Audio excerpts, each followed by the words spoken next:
Hi, parents and caregivers. Kat here, that parenting coach.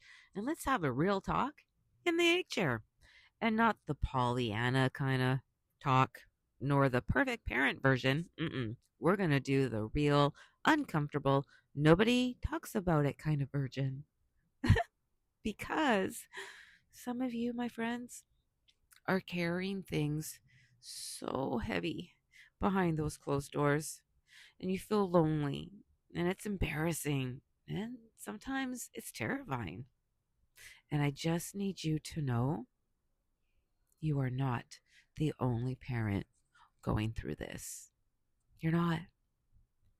And so that shame you feel is not needed, because shame keeps you stuck, my friend, and it keeps your family stuck.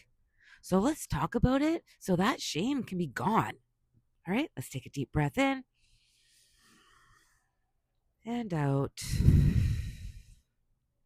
If taking away video games or iPad turns your house into a war zone, you are not crazy, my friend. And your kid is not necessarily addicted. It's just because they melt down over it being turned off. Because I think what parents really need to understand is that gaming creates a huge dopamine spikes, like massive. So it's a fast reward, it's fast stimulation, it's a fast escape. And when it suddenly stops, just think about that for a moment, right?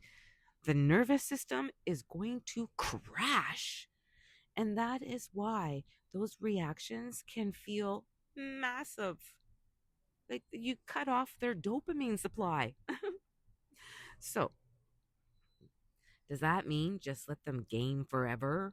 Oh, no, no, no, no, no, not at all, my friend. We need to knock that out. But screaming, that's it. You're done forever. During their meltdown, well, let's be honest, it makes things worse. Has that ever ended well? No. We need to have a strategy here when it comes to the gaming and iPads. It also needs to be very predictable. You need to have limits before the game starts, transition warnings, and replacement activities. You cannot take something away without replacing it, especially if they need that dopamine. Some movement helps, and connection. A good nap, sleep is also recommended, food, and some kind of regulation. And my parents and caregivers, if gaming or the iPad is the only thing your child feels successful at, socially or emotionally, you cannot just rip it away without helping build other sources of connection and competence, right? Because that matters. And yes, sometimes we use screens because they are handy. They're like good babysitters. I'm not going to lie. I did it.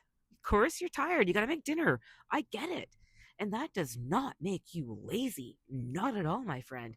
That just makes you human, right? So let's take a deep breath in and out because every breath counts. So if nobody told you today, you are not failing because parenting feels hard, my friend. Parenting is hard. Some kids just need more support, and some parents need more support too. But honestly, that's what makes us human, right?